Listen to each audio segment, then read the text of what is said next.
Welcome back, guys. Still with teacher Edward taking you through applied mathematics under the same topic called mechanics, and then we are looking at the topic components and the solving of resultant forces. So previously we looked at how we get forces at a point which are parallel and perpendicular. So when you have forces in horizontal, you sum them when they are moving in the same direction. When they are in the different direction, you subtract. Then now I want us to get resultant forces due to points which are indifferent or which are having different magnitude and different angle for action. So we say if you have 2 point charges, 2 point forces, R and S are concurrent at a point, the resultant force we get the resultant force by resultant force F is got by R plus S. That's when they are on the same line and then they are in the same direction. But if they are in different direction, come R minus X. So today we want to look at the resultant force for a body which is from having different direction. This is our body forces, and then one is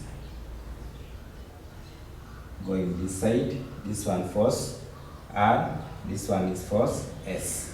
So they are acting at an angle star. So this drawing, we can draw it as our force, which is this one, and then we put it here, and then since we know this angle as theta, this one become our force S, this one become our force R. So where do our resultant force act? Our resultant force will act along this line. From vector calculus, it will act along this one. That's it when we are going to find force by vector addition. So implying that you move from this point to here and then you go up to R. But also someone can say, no, for me I'm just taking straight from point S up to point R. So this one becomes our resultant force F. So how do we get resultant force F? From cosine rule, we said that our resultant force F from F squared, this one, let us name this one maybe to be points, point O, point A, point B. Then this one is still point O. We have shifted this one to here. This one is still point O, A and B. Then how do we find the angle? This angle, if you shift this point to here, which is in the same direction as this one, so to get this angle here, since angles on the straight line is 180, here you shall get 180 minus star. So this angle will be 180 minus star. So that's how we are getting that angle. So we know that from cosine rule, or from sine rule,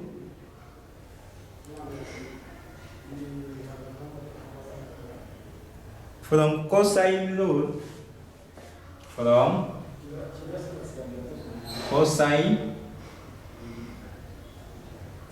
rule, which we will look at in paper 1, our OB squared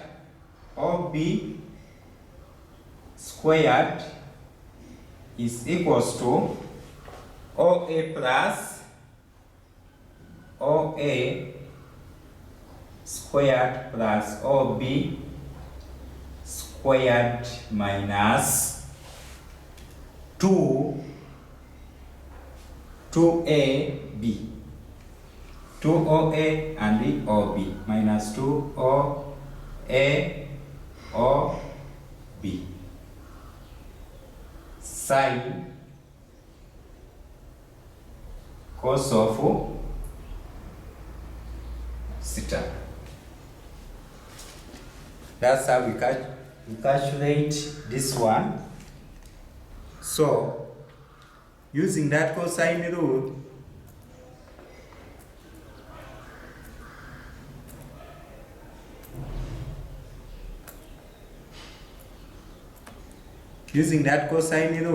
that's what we are going to use. This one become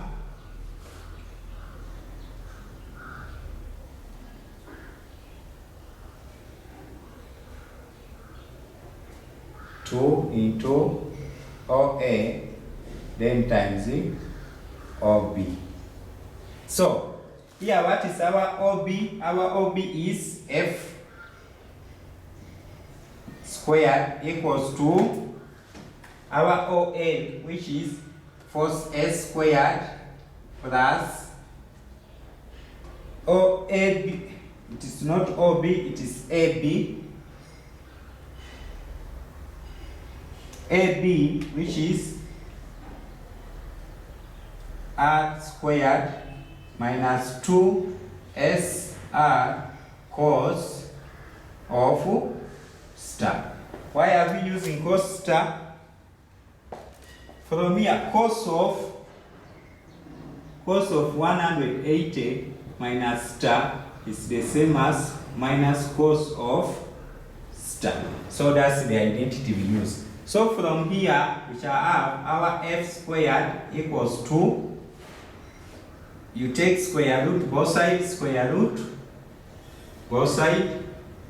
This one becomes S squared plus R squared minus 2 SR cos of theta.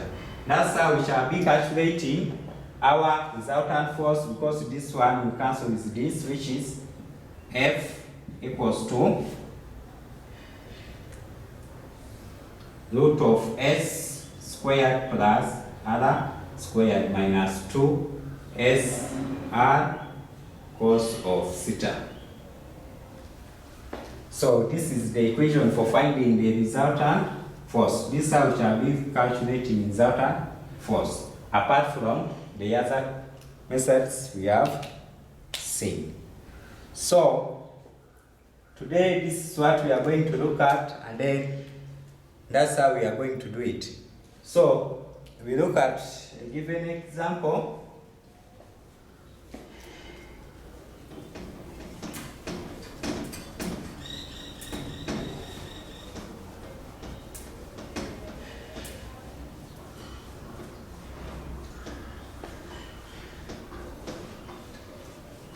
Since we said that force must have both magnitude and direction, our star is given by tan of theta equals to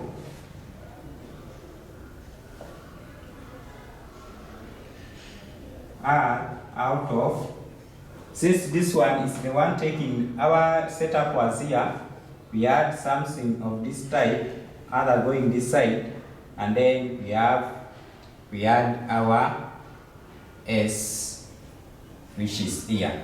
So our star is given by, this one can come in vertical, so it is opposite of adjacent, which is R out of S. So our star is given by tan up of R out of S. R out of S. This one is our star. So that's how we shall be calculating star for all the values, for all the forces. So now we go in the real applied mechanics. The other one was just introduction. So what you should note this force, and you should note the direction of forces where they are applied. That one should be noted seriously. So the next thing, we have already looked at if a force is perpendicular to the other one, how we get it. If a force is perpendicular to one force, then we use the other method of F equals to square root of that one force squared plus that second force squared. Take for example, we say that if a force is 1, if it is a 1 force which is F, this force is having both horizontal and vertical component here, which is F sine, horizontal component here of theta, which is F cos. This one become F cos theta. This one become F sine theta. Then they go in that direction.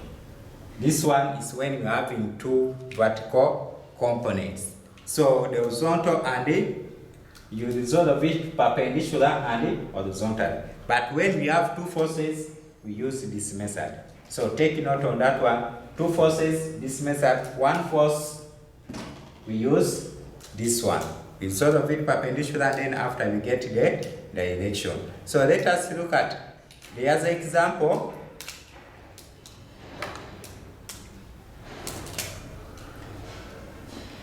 Example 1. So we are going to be somehow quick.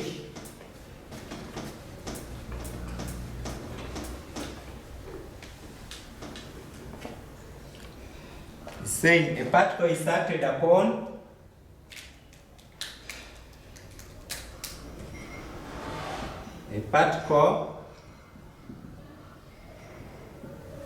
is acted upon by two forces, full stop.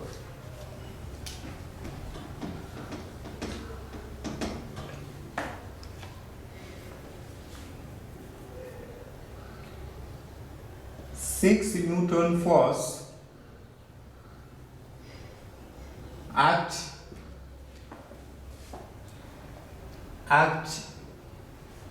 on it, act in direction of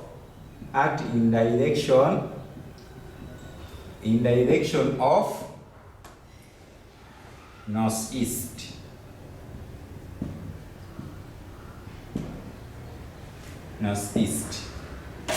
And 7 Newton force act in direction of 26 degrees south east. That's our example number 1, which we are having. We have example 1. We have a particle is acted upon by two forces. 6 Newton force act in the direction of northeast, implying if this one is our particle, so this one is our bearing. Northeast means it is in the middle of northeast. So this one become 45. And then this one is our north, this is our east, this is our west, south, this is our west. So this is force of 6. And then I've said force of 7 act 26 degrees. Force of 7 act 26 degrees south east, implying it is 26 degrees as you come from south to east.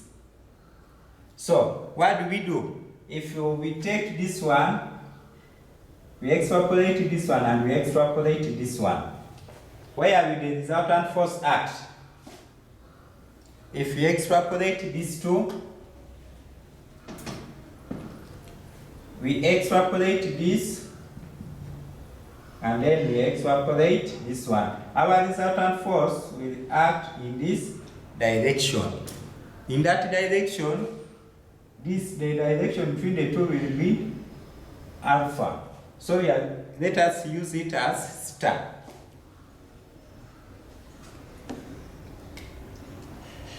So these are two forces. Actually, we can even sketch it out. We have had these two forces. Now that we have force A and force B. One is going this side and one is coming this side. A resultant force will act in such a way that it goes towards the greater force, which is 7 7 Newton. So this one is coming that side, and also this one is going this side. The resultant force, they will be in this direction, which is F, due east. Then that one is the question. Then they are saying calculate the resultant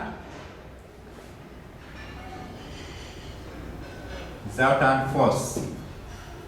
So we said that our resultant force from this longest, for a triangle, we are going to use this one. Our magnitude, let this one be point O, this one be point B, this one be point C, this one be point D. We said point OC squared is given by point O, which is OA. We say let this one be point O, this one A, this one B,